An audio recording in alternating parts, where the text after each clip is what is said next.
La ville et la Poste ont présenté en avant-première un timbre à l'effigie du Petit Prince. C'est un symbole fort parce qu'il est très représentatif aussi des valeurs qu'on souhaite porter au niveau de la Poste, à la fois sur la transmission de nos valeurs pour les jeunes générations et puis à la fois aussi autour du développement durable et responsable qui sont vraiment des valeurs chères à la Poste aujourd'hui.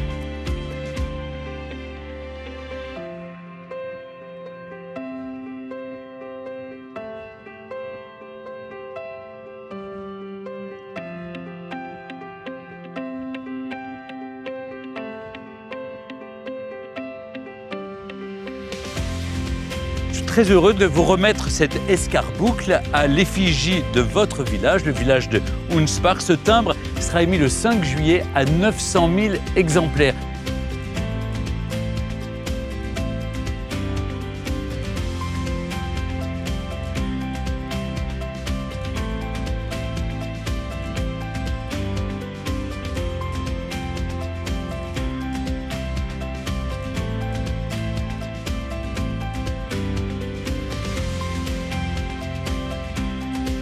L'un des événements qui a marqué cette matinée déjà, et il y avait foule, c'était la mise en vente, regardez, en avant-première à la médiathèque de Château-Thierry.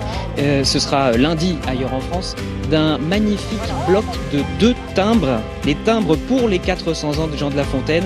On y voit des illustrations de ses fables et puis de lui-même dans le jardin de sa maison.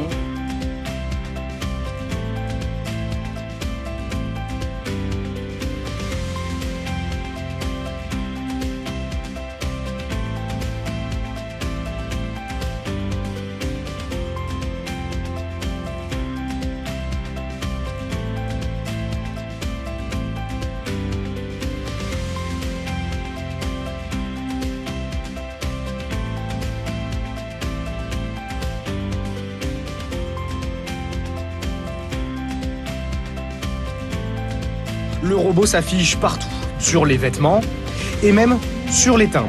À l'occasion de son 45e anniversaire, Goldorak rejoint la Marianne, Napoléon et Jeanne d'Arc.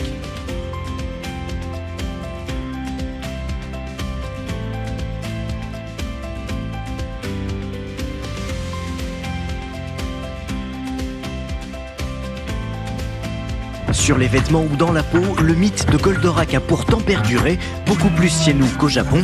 Certains fans sont devenus auteurs de BD eux-mêmes et ils ont eu l'idée un peu folle de vouloir écrire une suite.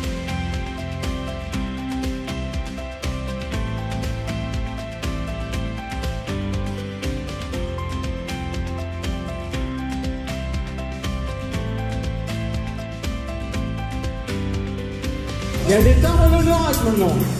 La Poste a sorti 2 timbres Goldorak, vous les voyez là, vous pouvez les acheter. Ils sont collecteurs.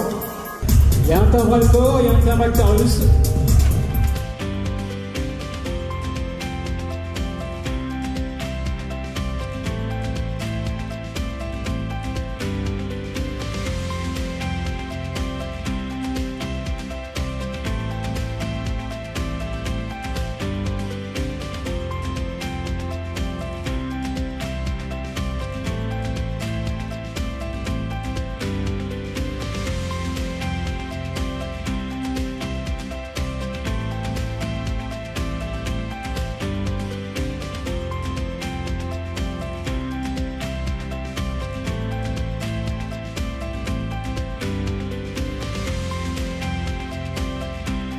C'est aussi un grand sourire qu'affiche Valéry Giscard d'Estaing sur le timbre à son effigie. La Poste vient de le dévoiler. La mairie de Chamalières l'a même déroulé, accroché au fronton de sa mairie. Avis aux collectionneurs.